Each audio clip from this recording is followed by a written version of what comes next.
Boa tarde, eu me chamo Viviane, sou pedagoga e professora de estudantes de anos iniciais do ensino fundamental no município de Curitiba.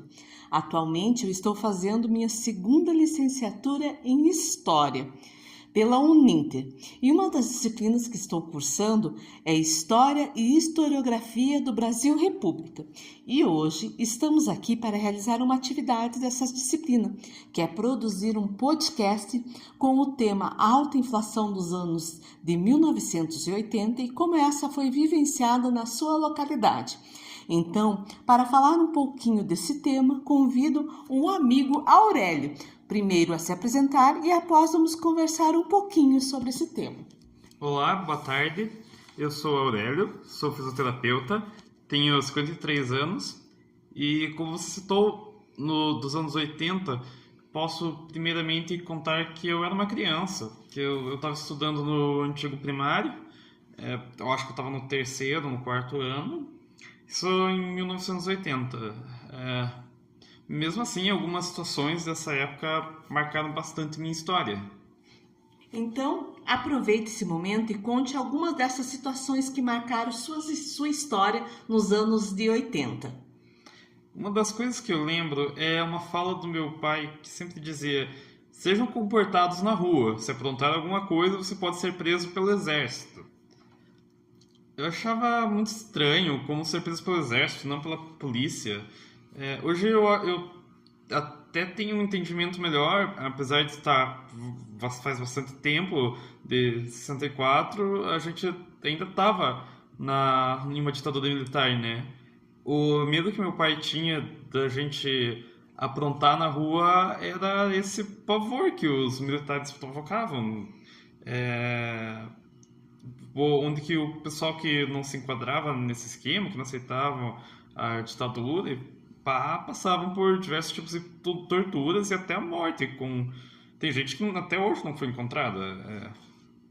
Não que eu fosse de aprontar, eu sempre fui bem quieto, mas aquela fala dava pra ver o medo da minha mãe e o medo que os pais e mães tiveram a perder, a ficar sem saber para onde que o filho foi. O governo militar no Brasil começou com o golpe de 1964 e foi até o ano de 1985, com a eleição indireta no qual Tancredo Neves se saiu vitorioso. Você tem a lembrança desse período e desse fato? Naquela época eu não tinha dimensão do que foi o golpe militar, mas sim que eu tinha que ter medo dos militares. Parece estranho falar, mas eu lembro da votação, da eleição do Tancredo. No dia a TV ficou ligada direto, estava passando na TV e cada voto era comemorado pelos mais velhos da família. E a gente ia na onda, comemorava também. Não queríamos voto no Maluf, e sim no Tancredo. Ele trazia para a família uma esperança de que tudo ia melhorar. Não só da parte política, mas da vida sofrida que a gente vivia. Precisa dizer, sobrevivíamos, não vivíamos. A gente tinha pouco, vivíamos com o básico, não tinha luxo nenhum. O pai trabalhava fora, tinha o seu salário, dava para sustentar o básico para a família. A minha mãe também se virava, a gente tinha uma hortazinha em casa, algumas árvores de fruta, tinha ameixa, goiaba, araçá, laranja, limão. Que eu lembre. Uma coisa que me marcou era a pequena plantação de milho da avó.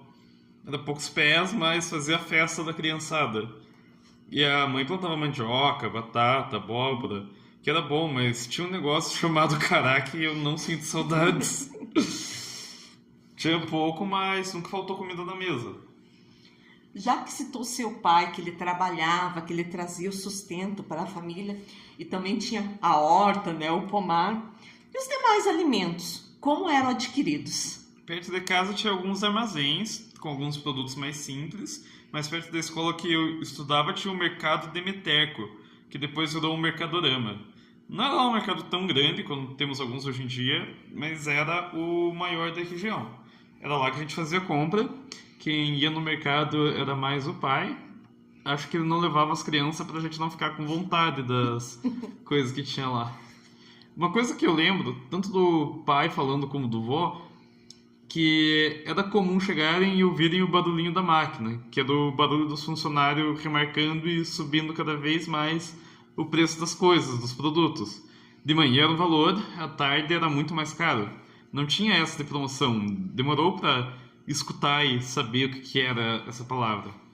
Perto de casa tinha algumas lojas de serviço, tinha uma oficina, sapateiro, costureiro, e os armazéns eu já falei. Também tinha panificadora, que apesar da mãe e da avó fazerem pão em casa, a gente ia para comprar leite. Teve uma época que teve uma escassez de leite, a panificadora recebia muito pouco para atender a região. Era comum fazer fila logo cedo para comprar leite e era limitado em pouco pacote e muitas vezes não tinha esse produto para beber. E aquela velha história que criança precisa beber leite para crescer. Se não tinha, tinha que improvisar. Lembro da minha mãe diluindo leite condensado para bebermos. Eu acho que é por isso que hoje em dia todo mundo é gordinho aqui. E ao citar esse aumento abusivo, diário de preços, faz pensar de como os assalariados conseguiam viver. Você lembra de algo que lembre isso? O que eu me lembro é que o pai ganhava, vamos dizer, um salário mínimo. Ele dizia que tinha que esticar o salário até o fim do mês, que hoje em dia também acontece. E mesmo assim eu tentava guardar um pouquinho na poupança, pouco. O que eu me lembro foi no final dos anos 80, da época do governo Collor, onde foram congelados preços e salários e o confisco da poupança. Verdade, mas isso foi já no início dos anos 90.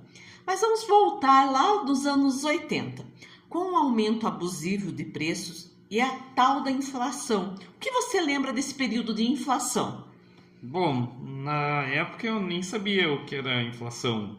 Ou achava que não sabia. Via tudo acontecer, ouvia umas coisas, mas eu não me ligava que aquilo era inflação. Que esse aumento exorbitante de preços e produtos, também coisa necessária para o dia a dia, como luz, água, também diminuía a aquisição do povo. Via muita gente passando necessidade e hoje tenho consciência que era por causa disso, por causa dessa balança de produtos com altos preços e salário não dando conta para a compra e o sustento. Nos anos 80, o símbolo da hiperinflação era a figura mitológica do dragão. Você recorda disso? Tinha um tio que já é falecido, que trabalhava com a distribuição de revistas nas bancas de jornais e revistas. Quando não vendiam as revistas, eles recolhiam e arrancavam a capa para devolver à editora, mostrando que não foi vendida. Meu tio sempre trazia as revistas não vendidas e sem capa para nossa casa. Vi algumas vezes a imagem do dragão nas revistas, mas não era o tipo de leitura que eu gostava de fazer na época. Nada a ver com a criança, eu gostava mais do símbolo mitológico. Mas hoje brinco que o dragão não combina tanto quanto os gremlins para falar da inflação. Cada vez aumenta mais e ficam mais ferozes. Eu lembro desse filme e acho que você tem tudo a ver, né? Que os gremlins com água, com alimento, eles se multiplicavam. Tem a ver mesmo com a inflação. Concordo com você. Bom, o nosso tempo já está se esgotando e eu queria aproveitar para agradecer sua participação, a disponibilidade de falar um pouquinho sobre você, sobre a sua vida dos anos 80, tá? Muito obrigada. De nada.